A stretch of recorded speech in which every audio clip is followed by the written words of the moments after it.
Hello, everyone, and welcome to Legend of the Stoned Owl. My name is Chris. I'm Justin. And I'm Alan. Hey, guys, how the F are you? Pretty good. Good. Well, you guys are always, stumped when I ask you that question. You're like, oh, he's asking us that? I choose not to answer it. Hey, so, a lot of show coming up. Let's see, we've got some news. We've got an interesting Nintendo story and also some updates on APB, which is looking like it's going to be a great game, so we're going to talk about that, right? And then we have got a preview of the new Prince of Persia game. What's it called? Lost Sands of Time? What's it called? The Forgotten Sands. Forgotten Sands. Just saw a video preview of that, and I already made my pre-order. We're going to be talking about that in the preview segment. And then coming up in the review segment, we're going to swap a traditional game review for this episode, and we're going to instead feature a kind of discussion of our gaming rituals, like things that we like to do to prep ourselves for a big gaming session. You know, our secret little process that we go through. And I think that should be kind of an interesting discussion, and then we'd love to hear your guys' feedback out there, too, on what you think. All right, well, with all of that said, why don't we get into some gaming news?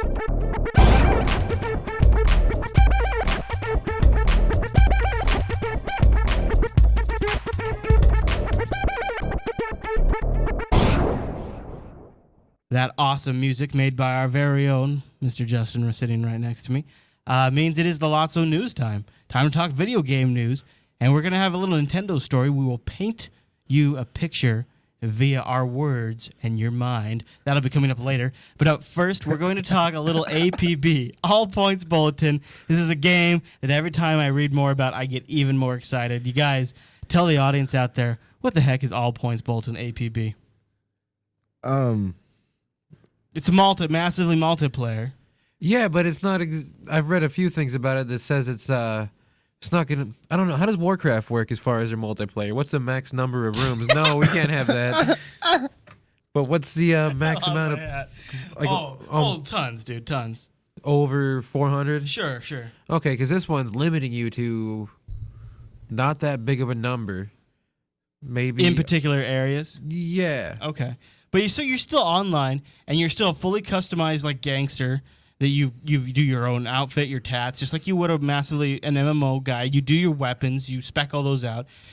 People are saying it's insanely deep, vehicles, all kinds of stuff.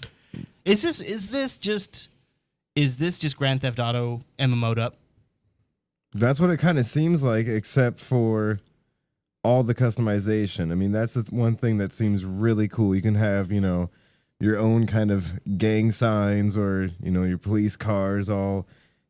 The main thing that seems really cool to me is the customization. Just some of the editors and stuff that they give you to use is really in-depth looking. They include editors that let you paint decals for your car. That's the thing too. Is Forza was like that. Forza 2 and 3, you could make anything, but it was ridiculously hard to do. Yeah, so hard to do. So I don't know. I think it's cool that there's going to be neat stuff out there, but I know I'm not going to be able to do all this stuff that they've done. This is in beta now, isn't it? Oh yeah, you can still join the last beta testing. I don't know exactly who they're going to choose, but you can still sign up for it. So it's two factions, right? You're either basically a gangster or you're a cop. Yeah. Who's going to play cops? I would think about it. I think the whole entire thing about this game too is that there's zero leveling up. Oh, really? Yeah, that it's just a game to be taken for what it is and nothing else. Huh. You probably have weapons and gear you level up, I'm sure. I don't think so. If you're watching the video version, hopefully right now you're seeing this is their character creator, which is just insanely in-depth. And I think the fact that it's done on the PC, it's going to give you a lot more control. Like the Forza thing, it was a little harder to do the different, decal sizes and stuff like that, get it exactly how you wanted with because I don't always have the finest controllers. I mean, with a lot of people obviously made awesome designs with that, but I definitely not do anything. Well, it's with this, it seems like it could be way easier to do with the PC controllers. Star Trek Online game, I'll make a decent looking character, but Jeremy, he can sit down and he'll spend 30, 40 minutes and he'll make an amazing looking character. Can he make him look like himself? Oh, I'm sure, yeah. That's crazy. That's a skill I'd like to have. So I'm really excited about APB. I'm really excited. It's coming out for the 360 as well as the PC. Is that confirmed for the 360, or is that like it's confirmed? Oh, no kidding. No date confirmed, but any idea? Oh, we should mention too also that they're doing kind of a unique pricing structure for APB. That's one of the things that's kind of new. We'll put it on our radar here. Is they're going to allow? Well, first of all, when you buy it, you're going to get 50 hours free, essentially free. Well, at least included with the cost of the game. Then you can buy it in time blocks. You could, of course, also get it for a monthly rate, but you can buy 20 hours for $7, or you can get a monthly for $10, which is pretty cheap. Yeah, $10 a month isn't that bad. No. And then also, here's what I found really interesting: their social areas will always be free. Doesn't count against your game time. That's pretty cool. So if you just want to hang out, just want to chillax, do anything, yeah, because it's only actual. You can still go in and trade. Gameplay time. You can trade. You can go into the marketplace. Really, kind of an interesting approach to that. So I'd actually like to see other MMOs kind of adopt that. The game looks awesome. All right, should we move on? Should we talk a little bit about Nintendo? We've got kind of an interesting timeline thing here to cover. But before we do that, let's just say too that the Nintendo DS has officially been announced as the best-selling handheld game device in history. Holy crap. Congratulations, Nintendo. Now, everybody here has DS, right? You guys have? Yeah. Yeah. Yeah, I've had a couple of them. Yep. They're good. They're good. They don't excite me anymore. No. But they're good. I haven't played it in a few years. Now, let's talk a little bit about a chain of events that's occurred lately for Nintendo. First up, Nintendo about 2.5 months ago at the time of this recording said that they're not really all that worried about Apple. They're not really a competitor. They're not really anything to be concerned about. Now, flash forward, that was the Nintendo president of America. Now the CEO of Nintendo, the guy runs from the corporate office over in Japan, right? I think that's where that guy operates from. He's come over during a conference and he said that not only, first of all, have they beat Sony. Sony has been defeated. The PSP, now remember this is a handheld conference. The PSP has been defeated. It's not a challenger anymore, according to them. It wasn't in the beginning either, though. And now check this out. He says, our primary enemy for the future is going to be Apple. Apple. Now, here's what's crazy about that to me is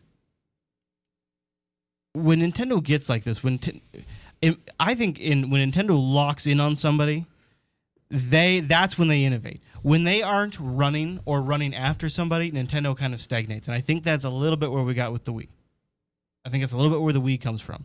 It's a little bit of stagnation. It was, what we got's working for us, so let's just rev last gen, keep costs, rake in the money for a generation. And I think that's what they're doing. That's what they're doing with the DS right now. A little bit.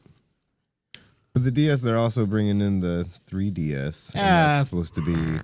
Yeah. Wank, wank. And yeah, they added a camera. Wank, wank. The DS is what it is. It's the same thing it's been. And yeah, all they're doing is changing it. They made the DSi XL. It's just a bigger screen. They're revving it, yeah. Little upgrades. But now you've got Apple coming along.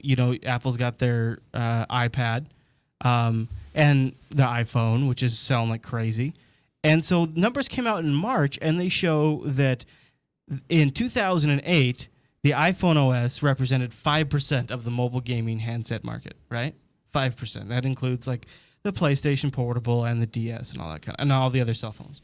That's in 2008. In 2009, it goes from 5% the iPhone OS to 19%. So that's a big jump. That's a huge jump at the expense of the PSP and the DS. Now, flash forward 2010. In the first DS a little bit harder though. Yeah. In 2000, now flash forward in 2010, iPad applications are coming out. In 1 month, Apple sells 2 million iPads. These iPads supposedly have the graphics capability of somewhere near or just a little better than the original Xbox. And now you look at all the applications being made for the iPad, 44% of the applications are video games. Sony, the PSP, they're dead. They're totally dead. And now, Nintendo knows it. Nintendo's woken up, and they're freaking out because they realize their number one competitor isn't Microsoft, isn't Sony. All of a sudden, it's Apple. And who would have thought 2 years ago Nintendo would be afraid of Apple. And now we're probably going to actually see something innovative come out of Nintendo because of Apple. It just seems... It seems like Bizarro World. But then it seems like that's why they're going like the 3D route to try to, oh, you got the touchscreen, we got 3D. Yeah, that could work. But in the back of their heads, they got to know that's not going to be what does it. Yeah.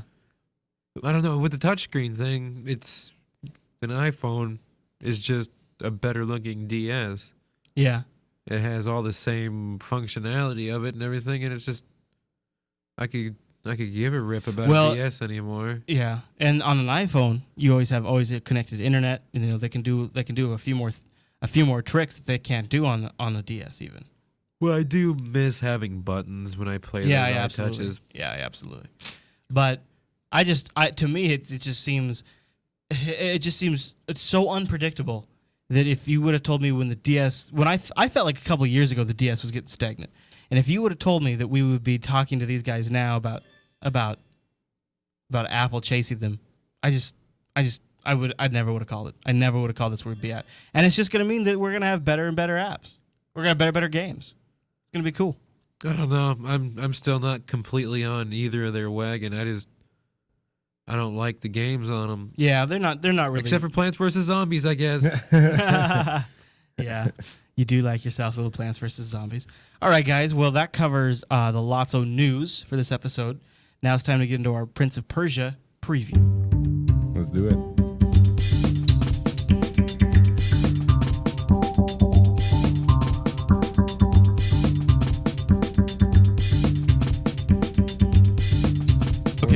Shut up. Here we go. The Prince of Persia game that's coming out in just a couple of weeks, and we actually intend to review in the next episode of Legend of the Stoned Owl, is called The Prince of Persia Forgotten Sands. Yes. Hey, I got it. Nice.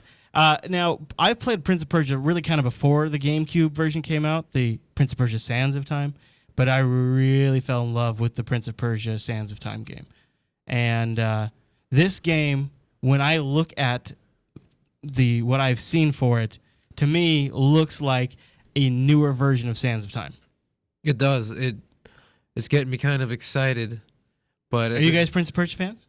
I am. What about you, Alan? I really haven't played it. I watched Justin played it, and I never owned the game, so I never know. But it always looked really cool and awesome. Here's one of the things that I find interesting is they're using the engine that they made for Assassin's Creed. And that makes a lot of sense for this kind of game. The way he climbs on walls and the way he combats, the way he does combat is a lot how it's done in Assassin's Creed too. And so the way that their camera engine's going to work for that is going to look really good. And if you watch it, you see the fingerprint of Assassin's Creed on this. And the buildings, you definitely can. Yeah. I just wonder if that's going to simplify things. No, it shouldn't, because if they're staying true to what the game was. They don't have to, they could be using the engine, but it's their own control maps that talk to the engine, so it could be whatever the controls that they want. Yeah, Assassin's Creed was Prince of Persia for dummies, I think. Yeah. All you had to do was a point and run, and he'd do whatever you told him to. Yeah, that was the thing, though. It was a little simple. But this stuff right here... But doesn't this look like Sands of Time, just way better? It looks like... it does, and...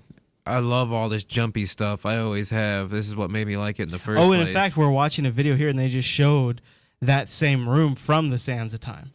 Oh, okay. So, yeah. And see, you can really see, in some of these shots, you can really see the engine. You can really tell that it's got that whatchamacallit game engine in it. It just looks great, though. It looks like a perfect fit.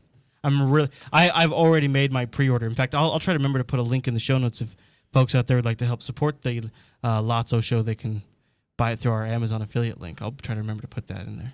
Extra cost. I just remember the platforming. You had to actually think about stuff and do it right. You got to make a strategy of attack when you go into a really crowded Otherwise, room. There's no use to have the rewind. Yeah. If you can't die, why use it? Yeah.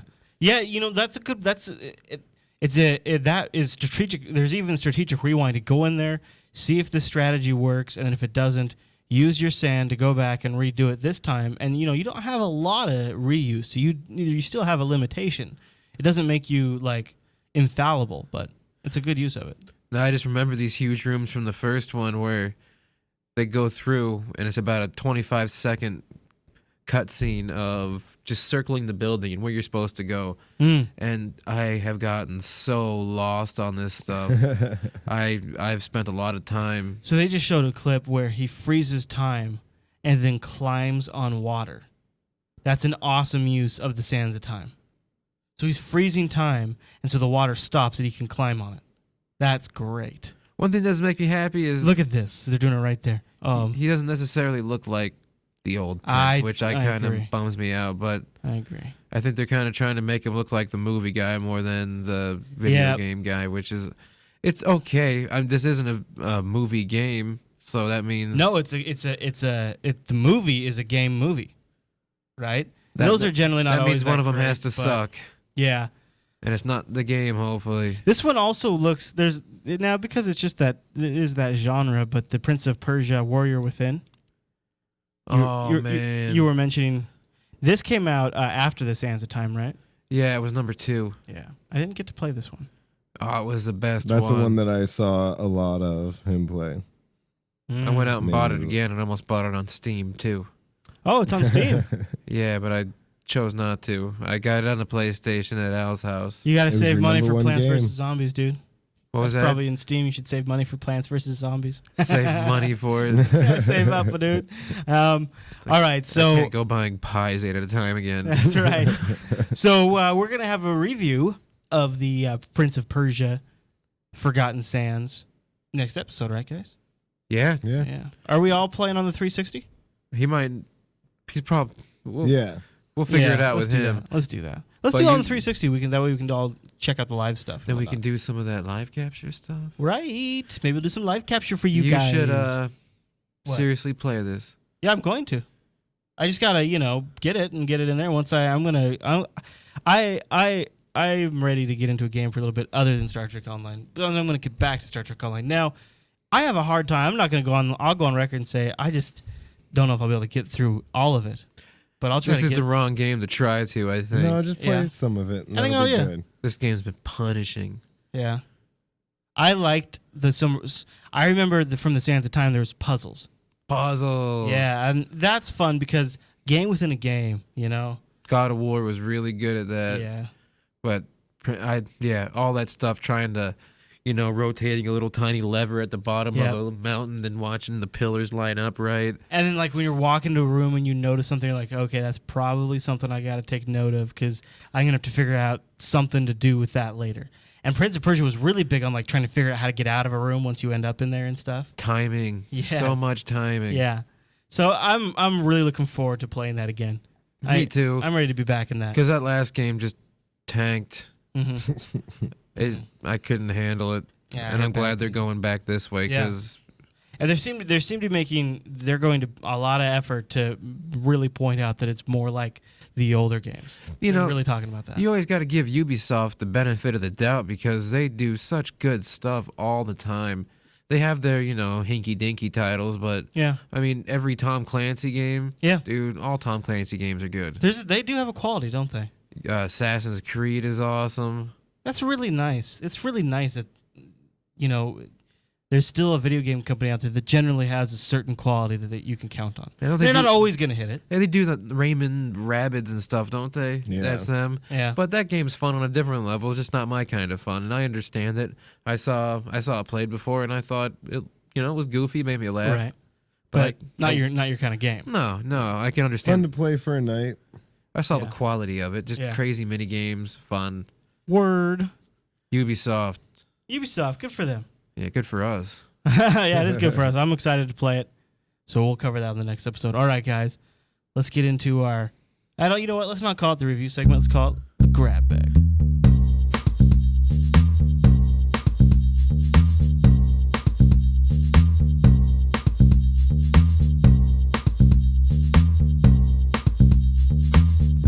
Now, we said we were going to be talking about our gaming rituals this episode. What did we mean? Well, I don't know exactly. It's just kind of... I think, and really, we're doing this to hear what you guys out there do. We want to hear your feedback on this one. So what are your rituals? But I thought I have a couple of different rituals depending on what I'm going for. Because you have your different types of gaming. You have your I'm seriously trying to game marathon where I gotta power through something. And then you got your, I'm going to poke at this. Like, I don't have too much to do. I just feel like poking at something, so I'm just going to have a good time. I'm not too worried. And so I have different sets of rituals for depending on those different types of scenarios. Do you guys do that? No, I pretty much have the one standard. All right, let's go down. Let's start at... I lost my hat. Oh, no. It spilled my beverage. All right. Oh, goddamn. Let's put the hat back on.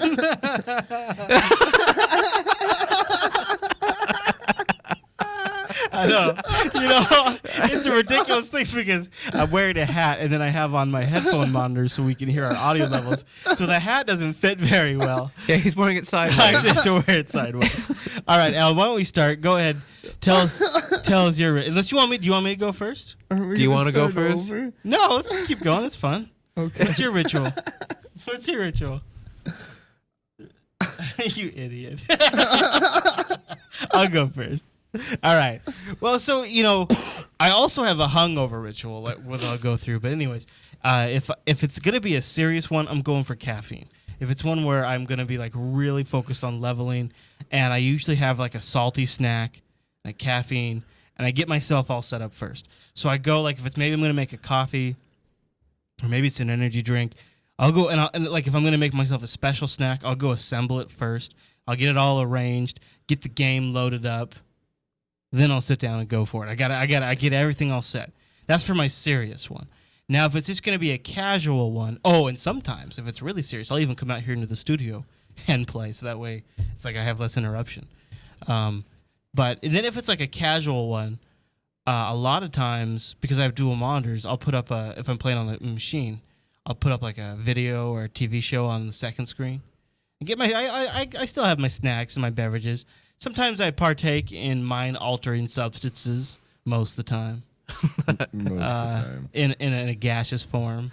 And, and I enjoy that. That's kind of my pre-setup before I play a good gaming session. What about you guys? All right, now, Alan, you go. Then we'll go to Justin, and we'll wrap it up. All right. Pretty much what I like to do is get everything cleared out of my system. I like to go in the bathroom and read a little bit. Yeah. And make sure I'm not going to get interrupted. Okay. Then after that, I kind of get the couch set up. I always have my drink, water. Yeah. If I have it, soda or whatever. Yeah. Coca-Cola. Sure. Get the good burps. And, get my blanket, take off the pants. I always have to hear those burps when we're playing games. You do it together. pantsless? I like to game a lot of times in my boxers unless I know I'm going to be going out for smokes. If I go out for cigarette breaks, then I got roommates, so I keep the pants on, or I wear my PJ pants. Wow, PJ pants or boxers, but I always have my blanket on. I could totally see where you're coming from. That is ultimate comfort. Yeah, and then I always have I have my mini fridge right next to me. Nice. So I always have, a little item cooled if I'm not rocking my aromatherapy item. Right. Get everything all cleaned out, ready to go. Everything all freshy bon. And Then you sit down and play. Then I play. Make sure my... What do you keep in the mini fridge? I used to be loaded with Coca-Cola. Nothing? Yeah, right now nothing. Used to be loaded with Coca-Cola. Yeah, right now there's a chilled piece in there that I like to have on hand, nice and cool. Yeah. Especially for gaming, that's when I used it last. Yeah.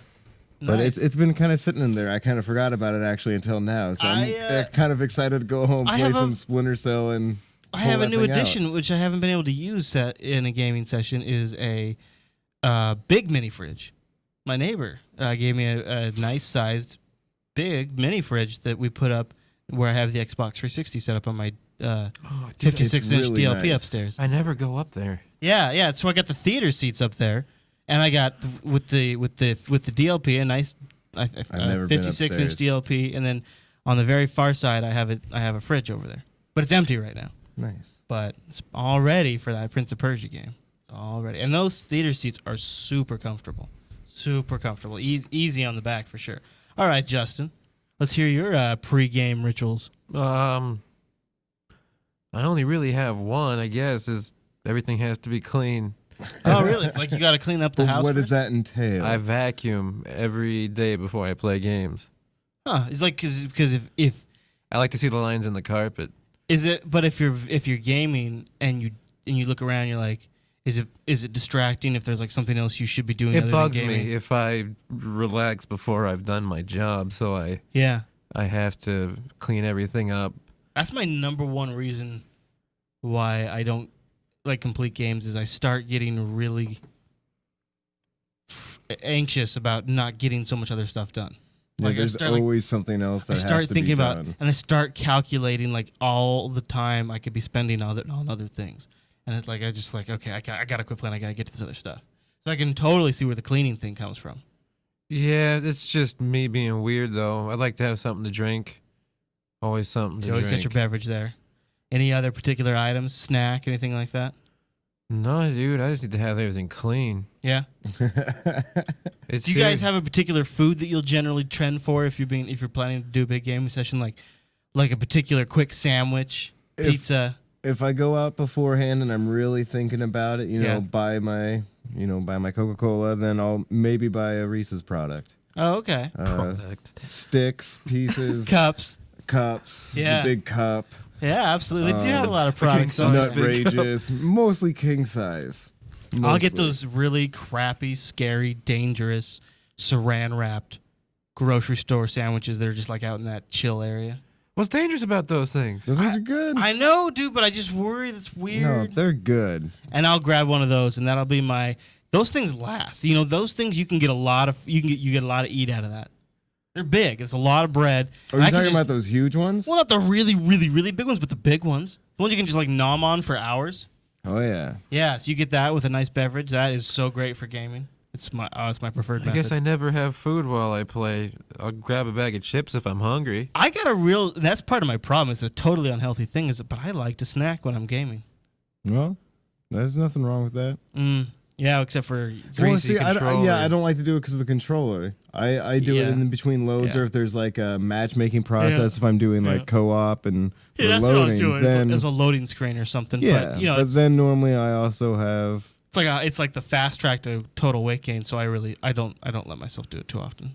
That's the one thing growing up I've learned to actually not mind loading screens as much. I don't either. Because here and there, in a break between a game, it's kind of nice to. And you know what's funny? Get your head back into the game. You know what's funny is on my PC, I actually like hear the video card fans spin down during loading screens. It's like so it gives my video card kind of a cooling break too. So I'm like, all right. Because you realize that. I'm always begging for my Xbox to die because I got a warranty on it and I'll just get a new one. Yeah. I keep We've that already thing gone closed up through in a a bunch. closet. Yeah, I'm on my 5th or 6th Xbox, dude. Yeah. Whoa. Yeah, warranty. Huh. Wow. What happened? They just stopped working. The main thing was it stopped playing EA games. And I played football and basketball and stuff, and it just started Just bad luck? Who knows? Wow, it's a lot. Every time my Xbox I've died, gone through 2. Yeah, I've had That's a lot. not bad. But you don't play it that much. Right. Which, at the same time, you think could hurt it even worse in the long run when they stay so, doing nothing for so long. Yeah. Because I've had a hard time with that kind of stuff. How many have you got through, Alan? Probably like 4 or 5. Really? Wow. That's a really bad track record, Microsoft. Wow. I've gotten a lot of use out of them. Every one. Yeah. Large Sam. So Adam Fusion in the chat room says that he's also the same. He likes a large sandwich, gets his drank, as he puts it, and his gaseous mind-altering substance. Drank implies alcohol. Yeah. Dude, remember that beverage drank? It was the melatonin was good. anti-energy beverage. Yes. You have one of those? No. I like Oh, them. it was so nice. I got to try. Does it actually work? Does it They mellow you out? killed it, dude. Oh. Some wrestler made it. Rikai says that he's still on his first Xbox, but he's only had it for 6 months. Oh, well, that's... Was he a PlayStation guy then? Yeah. Probably PC. Well, all right, guys. I think that's pretty interesting stuff. Pretty interesting stuff. We now know Alan likes to take a poo. Justin likes to clean. And I like to sit and analyze my gaming situation like a moron. And then, don't actually play. And then make tactical plans, get all set up, and then get all freaked out about not actually playing or not actually getting anything else done. That's my ritual. In a sub. All right, Your everyone. ritual is not playing games. Well, thanks so much for listening to this episode of The Legend of the Stoned Owl. Now, LOTSO comes out on Thursdays. At least we're trying that for now. But we'd love to hear your feedback. Especially, we'd love to hear your rituals. You can do that over at jupitercolony.com. There's a section in there just for LOTSO. And that does bring us to the end, so we will see you in 2 weeks over at Jupiter Broadcasting. Check like Thursdays in the morning for the new releases. But until then, we'll see you then, and thanks so much for watching this episode of Legend of the Stoned Owl. Good night, everybody. Bye. Thanks for listening to Legend of the Stoned Owl. Legend of the Stoned Owl is produced over at jupiterbroadcasting.com. That's where you can find the show, subscribe, all those good things, leave us feedback, and also where you'll find us every 2 weeks. Thanks for listening to this episode. We'll see you in a fortnight.